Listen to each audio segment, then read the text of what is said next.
पर आज हम देखने वाले हैं कि अंग्रेज़ी बोलना आप कैसे सीख सकते हो। आपके कई सारे कमेंट्स आ रहे थे कि बिल्कुल स्टार्टिंग से, बिल्कुल ज़ीरो से हम इंग्लिश बोलना कैसे सीख सकते हैं। कुछ ऐसे सेंटेंसेस दीजिए जिनको हम रोज़ाना इंग्लिश में ही बोलें, ठीक है। तो गाइस, जो आपके most important daily use sentences हैं उन पर यहाँ पर हम बात करेंगे। तो गाइस, इस वीडियो को आप पूरा देखें, वीडियो को आपको बिल्कुल भी स्किप नहीं करना है। तो फर्स्ट सेंटेंस है कि वह घूमने जाता है, ठीक है। तो इसको हम इंग्लिश में कहेंगे he goes for a walk, यानी वह टहलने जाता है या फिर वह टहलने के लिए जाता है। तो इस सेंटेंस को हम इंग्लिश में कहेंगे he goes for a walk. He goes for a walk, वह घूमने जाता है, ठीक है। इसी तरह से यहाँ पर आपका नेक्स्ट सेंटेंस है कि सुनो खाना खा लो। इसको हम इंग्लिश में कहेंगे लिसन ईट योर फूड। सुनो अपना खाना खा लो या फिर सुनो खाना खा लो।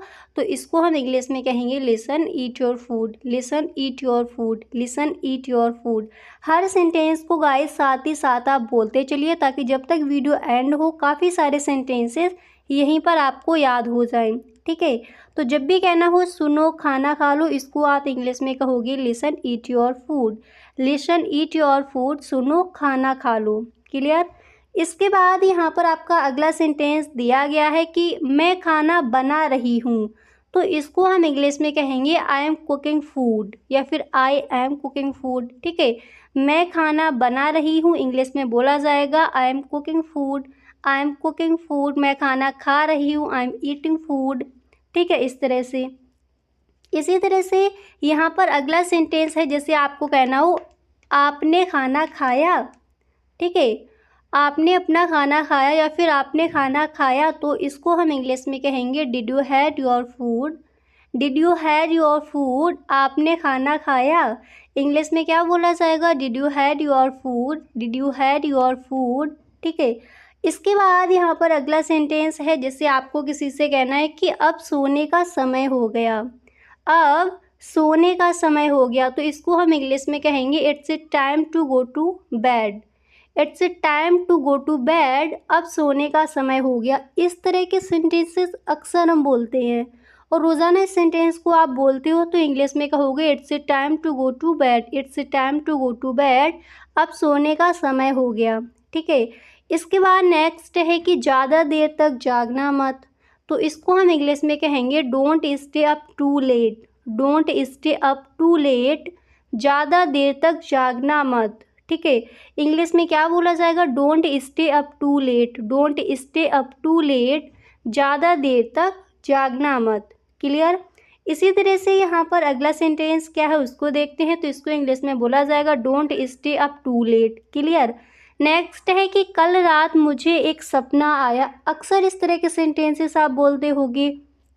तो जब भी कहना हो कल रात मुझे एक सपना आया, इंग्लिश में हम कहेंगे I had a dream last night, I had a dream last night. कल रात मुझे एक सपना आया, इंग्लिश में बोला जाएगा I had a dream last night, I had a dream last night. कल रात मुझे एक सपना आया। क्लियर। इस तरह से इसको हम इंग्लिश में कहेंगे। अब इसके बाद यहाँ पर आपका अगला सेंटेंस क्या दिया गया है उसको देखते हैं। तो ये आपको याद हो गया, कल रात मुझे एक सपना आया, इंग्लिश में कहेंगे I had a dream last night. Clear. Next यहाँ पर आपका सेंटेंस है कि मैं सारी रात सो नहीं सकता। इसको हम इंग्लिश में कहेंगे I couldn't sleep all night, I couldn't sleep all night. मैं सारी रात सो नहीं सकता, ठीक है। इंग्लिश में क्या कहेंगे I couldn't sleep all night, I couldn't sleep all night. मैं सारी रात सो नहीं सकता। अब जैसे ये कहना हो क्या आपको अच्छी नींद आई, तो इसको हम इंग्लिश में बोलेंगे did you sleep well, did you sleep well. क्या आपको अच्छी नींद आई, इंग्लिश में क्या बोला जाएगा did you sleep well, did you sleep well. क्या आपको अच्छी नींद आई, ठीक है। अब इसके बाद यहाँ पर आपका अगला सेंटेंस है तुम्हें नींद कैसे आई। अगर इस तरह से कहना हो तो इसको इंग्लिश में कहेंगे how was your sleep, how was your sleep. या फिर इस तरह से कहना हो तुम्हें नींद कैसी आई, तुम्हारी नींद कैसी आई, ठीक है। तो इंग्लिश में कहेंगे how was your sleep, how was your sleep. तुम्हें नींद कैसे आई, ठीक है। इस तरह से इसके बाद यहाँ पर आपका अगला सेंटेंस क्या है उसको देखते हैं। तो तुम्हें नींद कैसी है, इंग्लिश में कहेंगे how was your sleep, how was your sleep.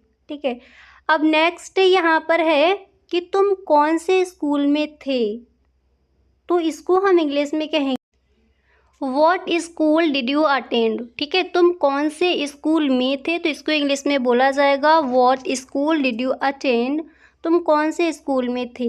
ठीक है, अब इसी तरह से गाइस यहाँ पर अगला सेंटेंस क्या है उसको देखते हैं। तो इसको आपको याद हो गया, इंग्लिश में कहेंगे what school did you attend, what school did you attend, तुम कौन से स्कूल में थे। क्लियर। इसके बाद यहाँ पर आपका अगला सेंटेंस क्या है उसको देखते हैं। तो नेक्स्ट है समझ ही नहीं आ रहा कि क्या करूं, तो इसको हम इंग्लिश में कहेंगे I don't know what to do, I don't know what to do, समझ ही नहीं आ रहा कि क्या करूं। अक्सर इस सेंटेंस को आप बोलते होगे, तो आज से इस सेंटेंस को आप इंग्लिश में कहोगे I don't know what to do, I don't know what to do, समझ ही नहीं आ रहा कि क्या करूं। ठीक है, इसके बाद यहाँ पर आपका अगला सेंटेंस है कि क्या मैं आपके पास कॉपी लेकर आऊँ, इसको हम इंग्लिश में कहेंगे may I come with my notebook to you. English में क्या बोला जाएगा, इसको हम इंग्लिश में कहेंगे may I come with my notebook to you, क्या मैं आपके पास कॉपी लेकर आऊँ या फिर अपनी कॉपी लेकर आऊँ या फिर अपनी कॉपी के साथ आऊँ, इस तरह से। तो इंग्लिश में कहेंगे may I come with my notebook to you, may I come with my notebook to you, क्या मैं आपके पास कॉपी लेकर आऊँ। ठीक है, इसके बाद यहाँ पर नेक्स्ट है, जैसे आपको कहना है हाँ अपनी कॉपी चेक कराने के लिए लाओ, इसको इंग्लिश में कहेंगे yes bring your notebook for checking, yes bring your notebook for checking, हाँ अपनी कॉपी चेक कराने के लिए लाओ। इंग्लिश में क्या बोला जाएगा, अब इसे सेंटेंस को 3 बार इंग्लिश में बोलिए ताकि कभी भूले ना। इंग्लिश में इसको हम कहेंगे yes bring your notebook for checking, yes bring your notebook for checking, हाँ अपनी कॉपी चेक कराने के लिए लाओ। क्लियर। इसके बाद यहाँ पर आपका अगला सेंटेंस ये है कि क्या आपने अपना होमवर्क किया, इसको हम इंग्लिश में कहेंगे did you do your homework. इस तरह के सेंटेंसेस हम घर में भी बोलते हैं, कॉलेज में भी बोलते हैं। तो जब भी कहना हो क्या आपने अपना होमवर्क किया, इंग्लिश में बोला जाएगा did you do your homework, did you do your homework, क्या आपने अपना होमवर्क किया, इंग्लिश में कहेंगे did you do your homework. Next यहाँ पर आपका सेंटेंस दिया गया है कि इस सवाल का जवाब कौन देगा।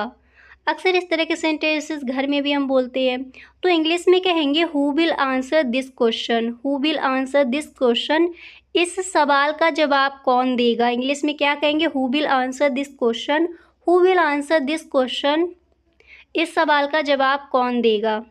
ठीक है, इंग्लिश में क्या कहोगे who will answer this question, who will answer this question, इस सवाल का जवाब कौन देगा। आई होप सही ढंग से ये आपको याद भी हो गया होगा। नेक्स्ट यहाँ पर दिया गया कि क्या आप इसे फिर से समझा सकते हैं, तो इसको हम इंग्लिश में बोलेंगे कि can you explain it again, can you explain it again, क्या आप इसे फिर से समझा सकते हैं, फिर से एक्सप्लेन कर सकते हैं। तो इसको हम इंग्लिश में कहेंगे can you explain it again, can you explain it again, क्या आप इसे फिर से समझा सकते हैं। ठीक है, इस तरह से हम इस सेंटेंस को इंग्लिश में कहेंगे। एक बार दोबारा से बोले can you explain it again, can you explain it again, क्या आप इसे फिर से समझा सकते हैं। अब नेक्स्ट है जैसे कहना हो इसे लिख लो, तो इसको इंग्लिश में कहेंगे right it down, right it down, इसे लिख लो। इंग्लिश में क्या बोला जाएगा right it down, right it down, इसे लिख लो। ठीक है, अब इसके बाद गाइस यहाँ पर आपका अगला सेंटेंस क्या है उसको देखते हैं। तो जैसे आपको कहना हो कि ढंग से पढ़ो, इसको हम इंग्लिश में कहेंगे स्टडी प्रॉपरली, स्टडी प्रॉपरली, ढंग से पढ़ो, प्रॉपर पढ़ाई करो। ठीक है, तो ढंग से पढ़ो, study properly, study properly, study properly. ठीक है, इस तरह से कहेंगे। अगर ये कहना हो कि लिखना शुरू करो, तो इंग्लिश में कहेंगे स्टार्ट राइटिंग, स्टार्ट राइटिंग, लिखना शुरू करो। इंग्लिश में क्या बोलेंगे स्टार्ट राइटिंग, स्टार्ट राइटिंग, लिखना शुरू करो। ठीक है, अब इसके बाद कुछ और भी आपके सेंटेंसेस है वो हम देखेंगे नेक्स्ट वीडियो में। तो गाइस अगर आपको वीडियो अच्छा लगा है तो इसको एक लाइक कर दें। Okay, thank you so much.